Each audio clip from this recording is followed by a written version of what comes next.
歡迎大家收睇戀講馬，一個以戀愛嘅心態嚟評述馬匹嘅節目。Hello， 大家好啊！又嚟到呢個噔噔噔嘅環節啊！咁消息一排時間嘅賽馬全方位啊！咁佢最近又做翻個直播 live 啊！咁簡單分享下生活啦同埋佢都好似做咗嘢之後，都好似叫做成熟咗啊！佢都知俾人話燈咁問啲人有冇中，咁的確佢冇出頻道就難中啲，佢出咗頻道佢出馬，咁我就易中啲。佢講咗就係叫第10場嘅賽事2班1800米啊，咁佢就講咗佢嘅愛區但求開心啦，咁就但求開心就76分，咁預計都係後追啦，今次12檔。咁就1800米就未上過名，咁但係其實大家熟悉咯，而家就係其實但求開心就未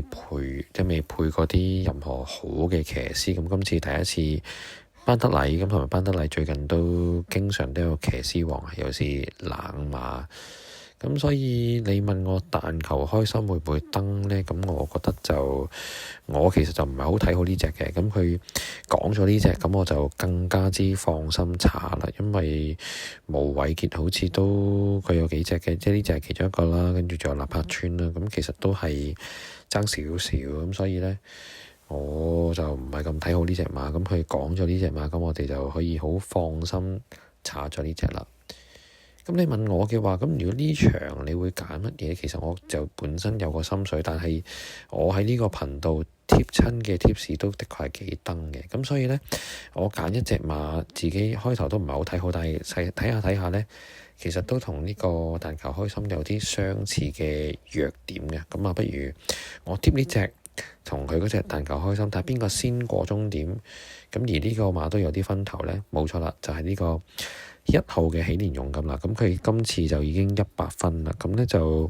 雖然孭個重磅135磅，咁霍雲星咁就檔位就比佢更外嘅，咁大家如果細心啲留意下呢，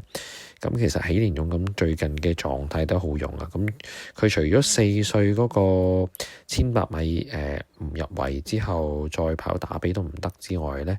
咁其實之後佢慢慢搞嗰輪功夫呢，其實佢個狀態都起翻嘅啦。上次就配合翻佢額女嘅另一隻嘅神驅啦，咁佢就做步速，咁就俾咗另外嗰個額女贏。咁今次就唔使做步速啦，咁佢自己頂磅，咁級數呢度就應該超晒。咁所以你問我佢同呢個但求開心比較，我就一定係會揀